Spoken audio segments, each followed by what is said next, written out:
I want to ask you, does it suck feeling judged? It sure does. And today I am so excited to have my guest, Julie Boyer, here. She is a gratitude expert, a best-selling author. My goodness, the list goes on. Intuitive biz and health coach. Julie, excited to have you here.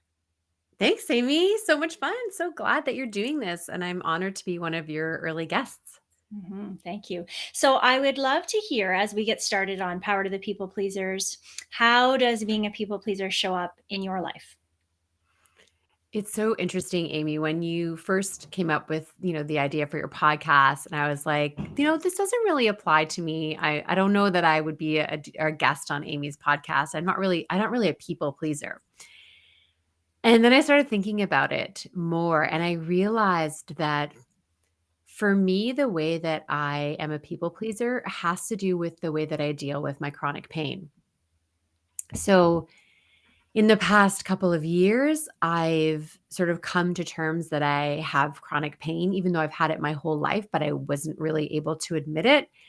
And I noticed that so much of the way that I deal with my pain is by saying things or doing things to make other people feel comfortable with it or to minimize what I'm going through so that I don't disrupt somebody else's plan or somebody else's, ideas because I am not well.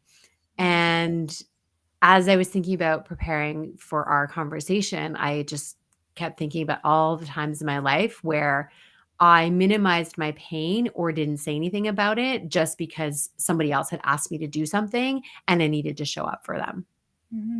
Wow. So when you think about now, Mhm. you've connected that, okay, you have some people pleasing. I am a recovering people pleaser, which you Yeah. know. Um, how would you suggest someone who also is living with this invisible illness, Mhm. the feeling of people can't see what you're going through in terms of your health? H- How would you support them? What would you say?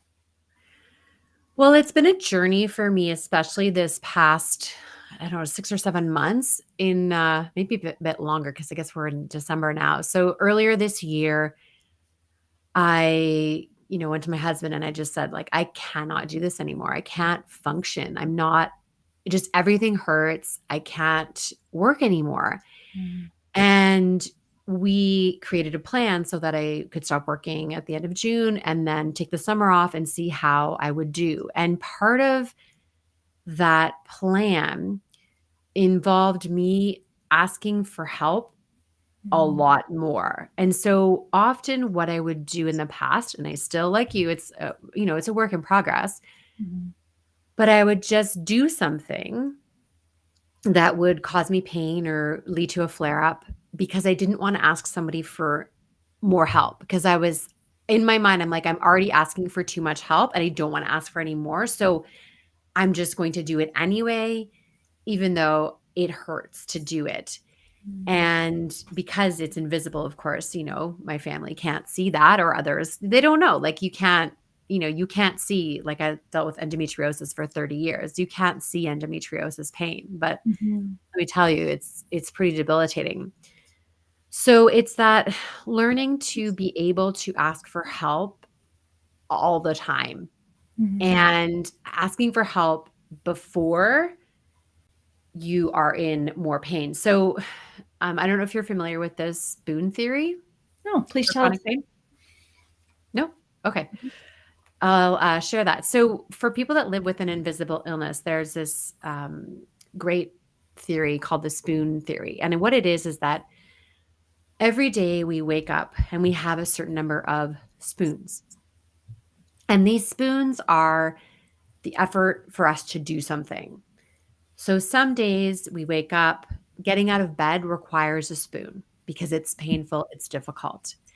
And then throughout the day, the little things we do, like emptying the dishwasher or starting the laundry, every one of these things takes a spoon. And sometimes something takes all of our spoons for the rest of the day. For example, meeting up with a friend to go for a coffee or go for a walk, that might take up all of our spoons for that day. And then we have no spoons left. We have nothing left to Mm. give. And so maybe we'll push ourselves and then we'll make dinner when we get home, which for most people doesn't sound like a big deal, but for someone with, chronic pain, that can be one too far. And then you've stolen a spoon from the next day. Yeah. Then you wake up the next morning and you now have fewer spoons to start with. And because when you're in chronic pain, it's very hard to recover, then your spoons just diminish and diminish until where I was, where I literally had no spoons left and Mhm. couldn't do anything. So, this idea of asking for help before you need it is one way to recover from this people pleasing, which steals your spoons. Yeah. Thank you for sharing that. I appreciate the visual that you've provided for this example. So, these individuals who are struggling with invisible illness, Mhm. you're suggesting that they ask for help more often beforehand. What else? Actually, give me guidance. So the person on Mhm. the other side of the friend who has an invisible illness, you know, I know you have endometriosis. How can an individual like me on the other side be show up for friends like this? That's a really good question. I think it's harder, when you're not in the person's home to, like, see or notice how the other person is feeling, and I had a really interesting experience over the weekend. I went to a silent retreat. It was a 4-hour retreat. Wow. I was like, "Oh, 4 hours, like, that seems like a reasonable amount of time for me, and it's a silent retreat, and it's gonna be meditation and other things." I'm gonna like, "Oh, it's gonna be a," like, there's no reason why this would make my pain any worse. And yet, just sitting in different and we were free to move however we needed to and all that. So I didn't feel restricted, but I definitely felt uncomfortable after a while, just like sitting away. And then I had walked too much outside. It was unstable. My ankle hurt and all these little things. And a friend of mine happened to be at the same retreat. I didn't know we were both going to be there. Mm. And at the end of the retreat, we were doing this really cool sort of debrief to each other. We were coming out of the silent retreat and we were doing this debrief to each other where we were sitting side by side, but facing away from each other and sort of whispering into each other's ears to help bring us out of being in silence for, 3.5 hours. Wow. And one thing I mentioned to her was that, it just, my pain is still with me. Like, even during this time, I was like frustrated that my ankle was bothering me and just couldn't feel comfortable. And one thing she said to me was that she's like, "Yeah, I just noticed you, how I could see that you were in pain most of the day." And that, like, having someone outside my family acknowledge and see that I was in pain and be aware of it and saying, "I see that you're in pain." That is something that a friend or supporter can do. And even if you don't see it, it's like if I talk to you about my pain and because it's hard, it gets really hard for someone with an invisible illness to talk about it Mhm. because oftentimes the person we share it with is secretly judging us, or we're thinking that that's what's happening. They're belittling our experiences or just saying, well, everybody deals with some kind of pain. So, like, it's not a big deal. Like, Yeah. it's just like normal what you're dealing with.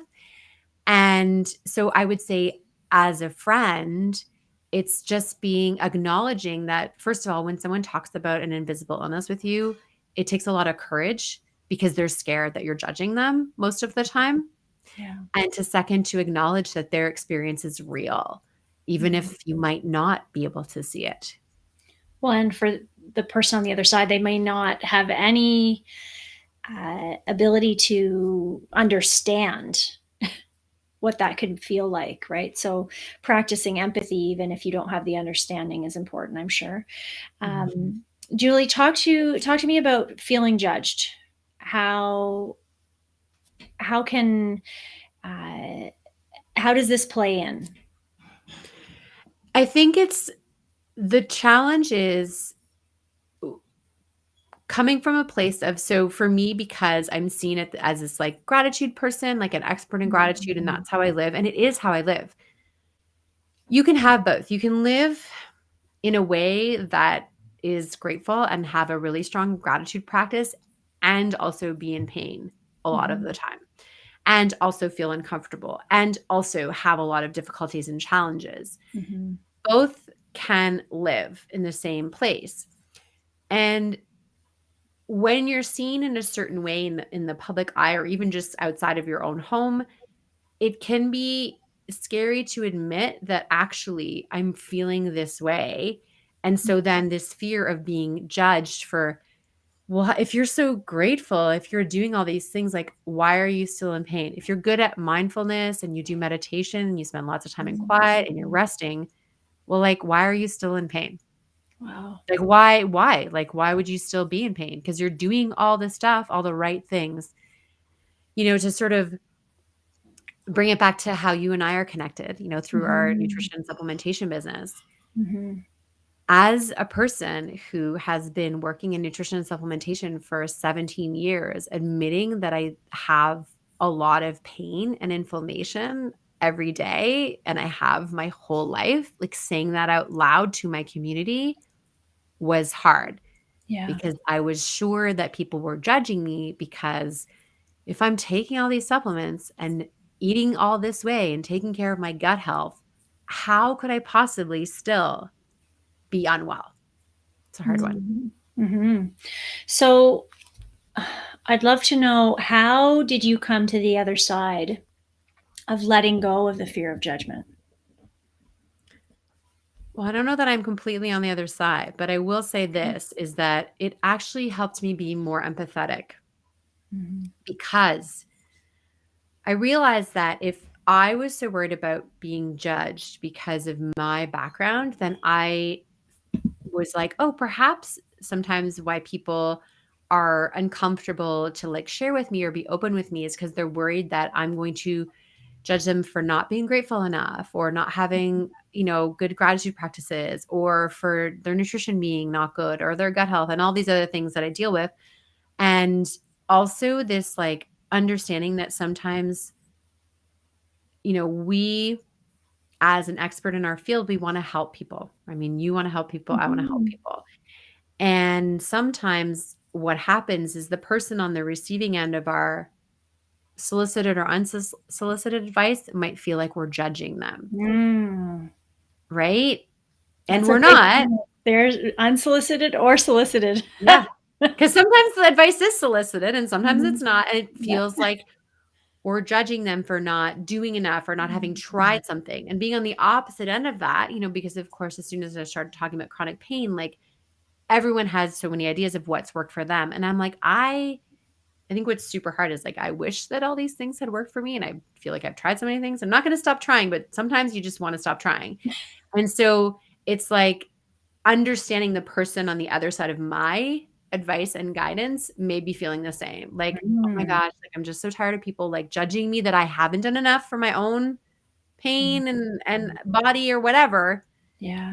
I just maybe was trying to just share my story and I didn't necessarily need your advice. Yeah, I think a great question that I try and practice is, am I here to listen? Like, am I here for you to vent? Am I here for you to just share? Or do you want my guidance? Do you want my Mhm. input? That's a practice as well, but can be a great question to ask the person on the other side of the Mhm. conversation. Mhm. Mhm. So, Julie, you are the gratitude guru, Wake Up with Gratitude. You have your own podcast that is very, very successful. How does gratitude impact your well being? I mean, that's a long a long answer to talk about. I was thinking about this yesterday, as I'm kind of going through this time where I stopped asking like why do I have pain because that doesn't actually help me. Mhm. But I was thinking about, it's very confusing to me that my pain seems to be getting worse. And I'm just confused about that because I feel like I'm doing a lot of things to rest and care for myself and all these things. So I was like, Yeah. okay. Um, so I can be in this place where I feel like my pain is worse and I have a gratitude practice. Mm. And it doesn't mean that like I'm not going through this time of difficulty and frustration. It means that I'm looking for gratitude throughout my day. I'm waking up with gratitude, which, as trite as that sounds, that is my one sort of best piece of advice for those looking to start a gratitude practice is like focus on waking up in the morning and starting your day with a moment of gratitude. And mine is simply I just say my morning mantra, just say it in my head. Thank you for this gift of another day and the opportunity to be of service to others and to make a difference in this world. And that's just the mindset I start my day with. And sometimes I'll be sitting in pain and I'll just look around and I'll look, got my dogs next to me on the couch, and I am grateful that I can just like be here and lie on the couch or by the fire. And it doesn't mean that I'm not frustrated or upset or like, trying to figure out like, because my business is, I don't know what's going on with my business because I've not really been able to work and I don't know what that looks like. And there's financial stress and all these things, right? All that stuff exists.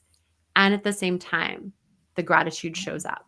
I looking constantly for those moments just to be grateful, because I feel like the other option is to just get worse and worse and worse in a mindset, get deep down in the like Yeah. feeling sorry for myself or frustrated. And we know from so much research and so much, evidence that our mindset does affect what shows up in our life, what we attract in our life, and how we function in the world.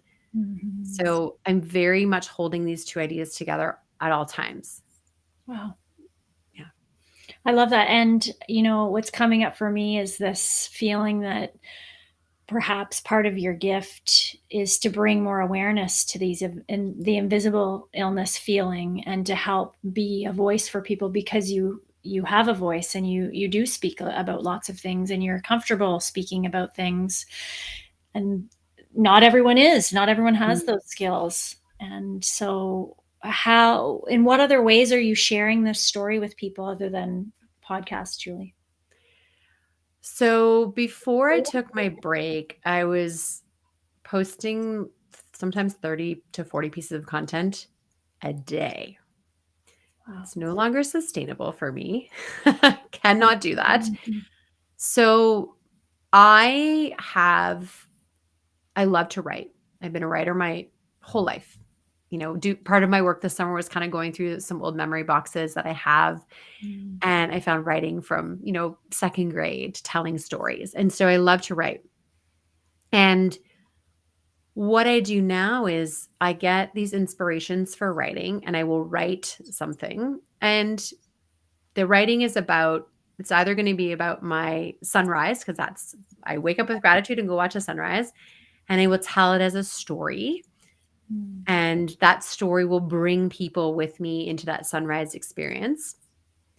And the other way is that I do cold immersion. So I go dip in the ocean. I was gonna ask you about that, yeah. Yeah. So, and this again, so, you would think, I've seen like stories of people that do cold immersion and their pain just miraculously disappears. And that is Mhm. not the case for me. But Mhm. for my mental health, it is a really important practice. So I go in the ocean twice a week.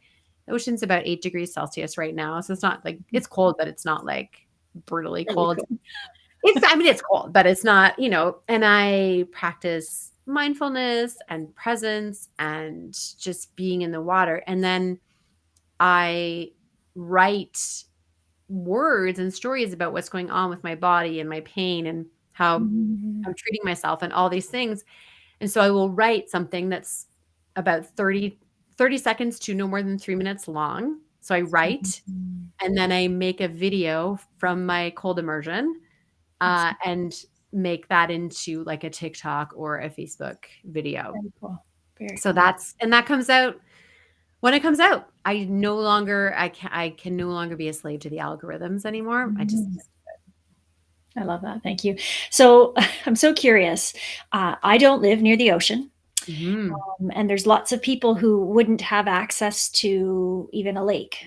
What mhm. are some other strategies for, instead of the going in the ocean or the lake, in terms of that cold immersion that you would invite others to try? So this one's really common, and athletes do this, is a cold ice bath. Mm. So you don't need to be an athlete to benefit from a cold ice bath. Like if you have a bathtub and you fill it with cold water, Mhm. likely tap cold is probably enough. You don't need to add ice to it. You don't have to have Yeah. access to an ice machine to fill your Right. bathtub with cold water. Mhm. That's not always convenient for people, but I feel like that is easier to do than a cold shower. So Mhm. people can I know lots of people that do this. I don't find this comfortable. I like the like gradual going in because your Mhm. feet have more nerve endings than your anywhere in your body, including your hands. So when your feet go first and you slowly work your way in, it's less of a shock to your body. I don't Mhm. like the water coming from above me. That being said, Mhm. ending your shower with 30 seconds of cold is recommended any time of the year at all times. It's really good for your body. It's just not a practice that I enjoy. Yeah. No, You no, but can that's definitely good try it. info. Very good info. Yeah. So I want to circle back, Julie, to the topic, are you feeling judged? Any Mhm. other tips or strategies for people who might be listening to this, who can relate to invisible illness, feeling Mm. judged? What else would you leave them with?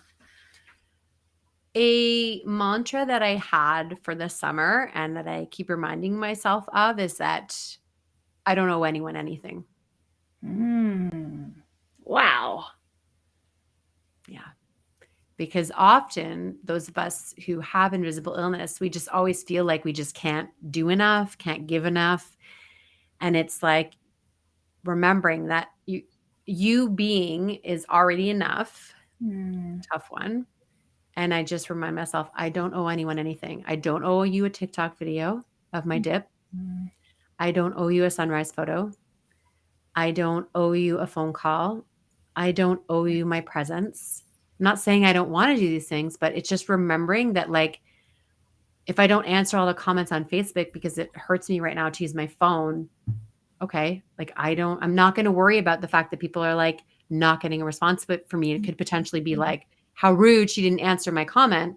I'm sure most people don't do that, but Yeah. it's another way we feel judged, right? Well, releasing that pressure, right? Really, just releasing the pressure. I think this is a message for everyone, Mhm. Yeah. especially people pleasers, whether you have chronic pain or not, Mhm. right? We are enough. We're doing enough. Yeah. Yes. Wow. I met someone this weekend. We were making wreaths in my friend's garage, Mhm. and this person had just lost their husband. Tragic, right? Very Mhm. upsetting time, very difficult time. Mhm. And she said, we were talking about social media, and she said, "Oh, I feel like I need to be on Facebook to like let people know I'm okay, or keep them posted on how I'm doing." And she said, "It's just so tiring for me, right?" And I said, "Yeah, So don't. and so don't. Yeah. You don't owe anyone anything." And she's like, "Oh, I hadn't and thought about that." She's like, "Well, Mhm. my family's worried about me." And I'm like, "Okay, well, then they can text you." Yeah. Right? You don't need to publicly show up on social media. And you don't even need to listen, you don't even need to reply to a text message. Do you know Elise Myers? Mhm. Do you know who Elise Myers is? No, I'm not familiar with her. She is an amazing actor, comedian, content creator on TikTok. She's Oh. absolutely fabulous. Well, maybe after we can edit, like you can add her TikTok to the links because she is incredible. And she's definitely someone who I think a lot of people that are people pleasers would relate to because her stories are often about that. And also now how she doesn't give any F's. And, she was just saying it's like she doesn't answer text messages. Mm. Because a text message, it's like a demand on your time, right? Yeah. That's what it is. And Yeah. so you can choose not to answer it because you don't owe anyone anything. I love that. And you know what? There were so many sentences that you just said in the last probably 2 minutes where it said need to, should, have to. That's a big one that I work on with my clients, is this Mhm. feeling of pressure and the words that we're using. If we're using these kinds of words out loud, imagine the kinds of words that we're using in our head when we're saying, I need to do this and I should do that, right? Very, very, I love that mantra. I don't know anyone. I don't owe anyone anything. That's great, Julie. Thank you. So, how can people connect with you after this audio they're listening to? The easiest way to find me is on Facebook. That's where I spend the majority of my time. So you can look up Wake Up with Gratitude Photography, Wake Up with Gratitude, or my name. That's where I spend a lot of my time on social media. And Amy's, for those watching the video, Amy's posted my website as well, wakeupwithgratitude.com. And another thing that I stopped doing, so I had a weekly newsletter that I sent out for over 4 years every single week. And I had to let that go. And so now it comes out around once a month. Beautiful. And Beautiful. it's fine. That's what It it is. is. It's Yes. it's hard to let that go, but I don't owe anyone anything, especially not a weekly Mm. newsletter. Love that. Love that. And perhaps we can all let go of judging ourselves Mhm. and consider noticing where we might be judging others and let go of that practice as well. So I want to thank you so much, Julie, for being on Power to the People Pleasers. And I invite those who have checked out this podcast, please to stay tuned for our next episode coming next week. Thanks so much for tuning in. See you later.